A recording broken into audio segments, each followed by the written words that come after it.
जय हिंद दोस्तों, मैं प्रदीप पाल स्वागत करता हूं आप सभी का आपके पसंदीदा यूट्यूब चैनल 50-50 अथर्व। आज हम लोग पढ़ने वाले हैं क्लास 10 एनसीईआरटी प्रश्नावली 6।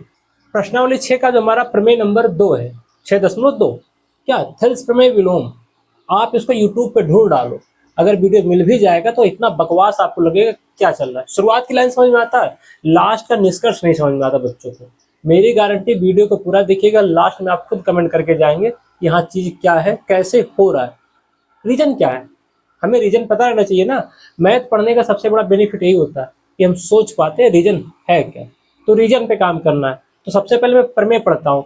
प्रमेय है क्या, यदि एक रेखा किसी त्रिभुज की दो भुजाओं को एक ही अनुपात में विभाजित करे तो वह तीसरी भुजा के समांतर होती है। क्या बोला, तो बोला क्या मैंने, हमारे पास एक रेखा है, वो किसी त्रिभुज की दो भुजाओं को समान अनुपात में विभाजित करता है। तो हम बना लेते हैं भैया, एक रेखा ले लेते हैं, ये हमारा डी ई हो गया।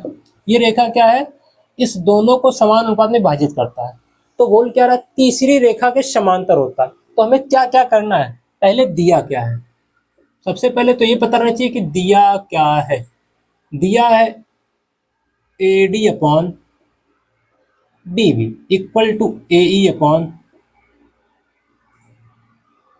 ई सी। ये क्यों दिया है, क्योंकि वो खुद ही बोल रहा है ना, यदि कोई रेखा किसी त्रिभुज की दो भुजाओं को समान अनुपात में विभाजित करता है, तो भैया वही तो हो रहा है। ये रेखा डीई जो है वो ए बी और ए सी को किस अनुपात में विभाजित कर रहा है, ए डी बटा डी बी। तो दूसरे का क्या होगा, ए अपॉन ई सी। ये हमें दिया। सिद्ध क्या करना है, सिद्ध करना है। सिद्ध क्या करना है, जो डीई है वो डीसी के समांतर है। ये थेल्स प्रमेय विलोम है। आते हैं भैया उपपत्ति पे। उपपत्ति हमारी क्या होगी, तो इसमें करेंगे क्या, हम एक तीसरा बिंदु मान लेते हैं जो डी से हटके थोड़ा सा हो।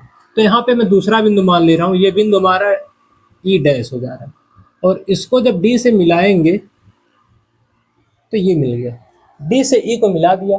और हम जो ये बिंदु ई डैश माने हैं, एक कंडीशन के हिसाब से माने हैं, उस कंडीशन को बस लिखना है। क्या माने है कंडीशन, जो ई डैश है वो ए सी पर तो है, लेकिन जब डी ई डैश को ज्वाइन कर रहे हैं, डी ई डैश को जब ज्वाइन कर रहे हैं तो वो बी सी के समांतर हो जा रहा है। ये हमारा मानना है, हम लोग मान के चल रहे हैं कि ऐसा हो रहा है। क्या मान रहे हैं, जो माना डी ई डैश समांतर बीसी, ये हम मान लिए डीई डैश समांतर बीसी होगा तो थेल्स थ्योरम लगेगा। ये पहला वाला प्रमेय जो हमारा थेल्स का था, उसमें यही तो बताया गया था कि अगर कोई रेखा किसी त्रिभुज की एक भुजा के समांतर है तो अन्य दो भुजाओं को समान अनुपात में विभाजित करता है, थेल्स थ्योरम। तो क्या हो जाएगा, यहां से हम थेल्स प्रमेय लगाएंगे तो लिखेंगे क्या, A D upon D B equal to A E dash upon E dash सी।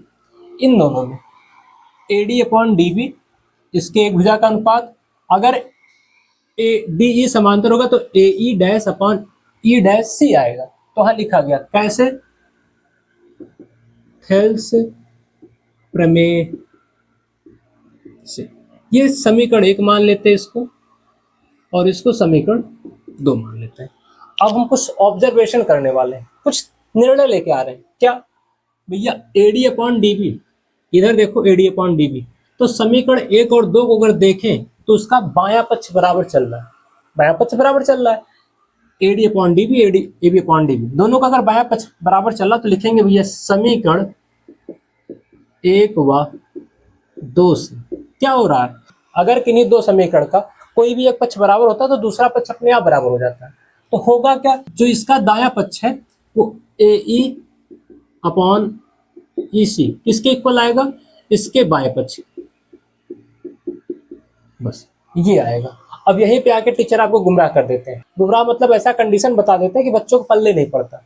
तो हम एक ऐसा मेथड बता रहे हैं जिससे आपका कंफ्यूजन दूर हो जाएगा, बस थोड़ा सा प्रोसेस लंबा जाएगा। क्या, अगर मैं इसका व्युत्क्रम कर दूं, व्युत्क्रम मतलब उलट दूं, तो क्या हो जाएगा, व्युत्क्रम करने पर, व्युत्क्रम कर देंगे तो ईसी ऊपर चला जाएगा, अपॉन में ए ई आ जाएगा, इक्वल टू ई डैश सी ऊपर चला जाएगा, नीचे आएगा ए ई डैश। ये करने के बाद दोनों पक्षों में 1 जोड़ देते हैं, दोनों तरफ 1 प्लस करने पर। हमें इतना पता रहना चाहिए कि अगर किसी समीकरण में हम कुछ भी जोड़ें तो दोनों तरफ जोड़ेंगे तो कोई फर्क नहीं पड़ता। तो यहाँ भी हम 1 जोड़ रहे हैं, अगर प्लस का 1 कर देंगे, यहाँ भी प्लस का 1 कर देंगे तो भैया 1 1 से कैंसिल हो जाए, क्योंकि यहाँ प्लस में चला इधर -0, तो समीकरण में कोई इफेक्ट नहीं पड़ता अगर दोनों तरफ सेम चीज जुड़ा जाए, घटाया जाए, गुणा किया जाए, भाग किया जाए। तो यहाँ से हम देख क्या पा रहे हैं, बाई 1 करें, बाई 1 करें, हर में 1 ला सकते हैं, उसको लाने के बाद क्रॉस मल्टीप्लाई करवा दे रहे हैं। जब क्रॉस मल्टीप्लाई करवाएंगे ए का गुणा 1 से होगा तो ए हो जाएगा, और 1 का गुणा जब EC से होगा तो प्लस EC आ जाएगा, अपॉन में ए का 1 से होगा तो ए। हर बराबर करने का तरीका उम्मीद करता हूँ आपको पता होगा, नहीं पता होगा तो कैसे करना होता है, 1 का E' से मल्टीप्लाई करेंगे तो E' हो जाएगा। अब इसका इससे करना है, क्रॉस मल्टीप्लाई करने का रूल यही होता है, पहले ऊपर ऊपर कर लो फिर भी नीचे भी करना होता है। तो क्या हो जाएगा, E' का मल्टीप्लाई 1 से करेंगे तो E' हो जाएगा, अपॉन में E' आ गया।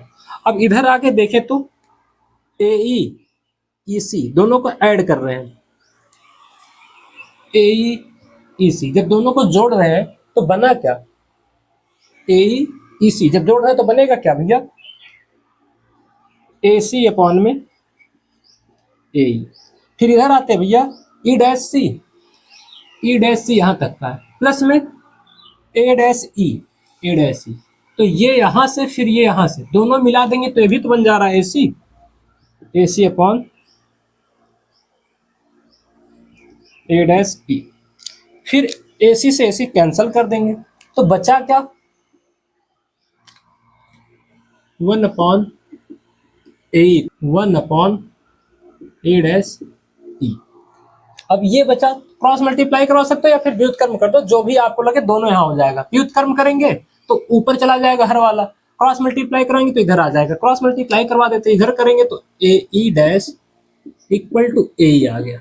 अब यहीं पे हमारा ऑब्जर्वेशन होगा, आप सोचो क्या कि भाई AE' और AE इक्वल कब होगा, दिख क्या पा रहा है, फिगर में आते हैं, AE' यहाँ तक का है, AE' और AE यहाँ तक का है, तो ये दोनों इक्वल कब हो जाएगा, इसका मतलब यही है ना कि E' पे ही था भाई, इसका मतलब तो यही होगा। कैसे कि AE' जो कि ऊपर है तो उसकी जो दूरी है वही सेम दूरी किसकी आ रहा है, AE का आ रहा है।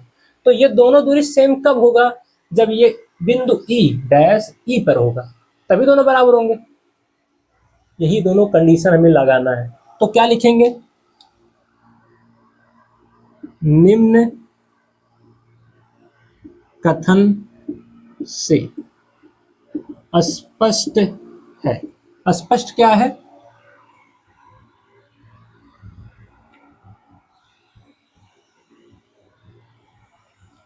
E' तथा E समपाती होंगे। समपाती मतलब एक ही जगह पे है, एक ऊपर दूसरा आ जा रहा है, समपाती है। अतः DE समांतर BC। DE समांतर BC क्यों हो जाएगा, क्योंकि हम मान के आए थे, माना क्या था, DE' समांतर BC, DE' BC समांतर था। तो ये जो समांतर हो रहा है और जो समांतर हो रहा है बिंदु E' वो किस पे आ गया, E पे। तो अगर ये पॉइंट यहाँ आ जाएगा तो सीधा सा ये पहले हम लोग लिखे थे ना, ये माने थे, तो उसके हिसाब से BE समांतर हो जाएगा। यही लाइन आपको ध्यान देना है, क्या, यहाँ से ये इतना, भैया हम पहले लाए क्या, AE' AE के इक्वल है, तो यहाँ से हम दिखा क्या दिए कि जो E' है और E है समपाती, यानी एक ही बिंदु दोनों है, या फिर हम ऐसा कर दिए थे। तो जैसे ये हुआ उसके बाद हम क्या देख पा रहे हैं, अगर DE' BC के समांतर था तो जब डैश वाला पॉइंट E पे आ गया तो वही चित्र यहाँ मिला, पहले डैश था लेकिन डैश वाला पॉइंट अब E पे आ गया, जो E' था E पे आ गया, तो इसके हिसाब से DE समांतर BC हो जाएगा। इतना ध्यान रखना है। हो सकता है आपको थोड़ा सा बोरियत महसूस हुई, क्योंकि मैं बहुत लेवल पे लेके चल रहा हूँ, बेसिक से। बाकी अगर आपको वीडियो अच्छा लगा होगा तो वीडियो में आप कमेंट कर दीजिएगा, और करने का तरीका मैं बता रहा हूँ, हर टीचर आपको यहीं ला के छोड़ देता, उसके बाद बोलता भैया कि ऐसा होता है ये कर लेना, नहीं, जानो, क्योंकि आगे आने वाले प्रश्नों में हम लोग कई बार +1 करके कोलिब्रेट करते रहेंगे, कई बार, तो वहां पे देखेंगे। यह वीडियो आपको कैसा लगा कमेंट कीजिएगा। आपका साथ देने के लिए और वीडियो को अंत तक देखने के लिए आपका धन्यवाद, थैंक यू।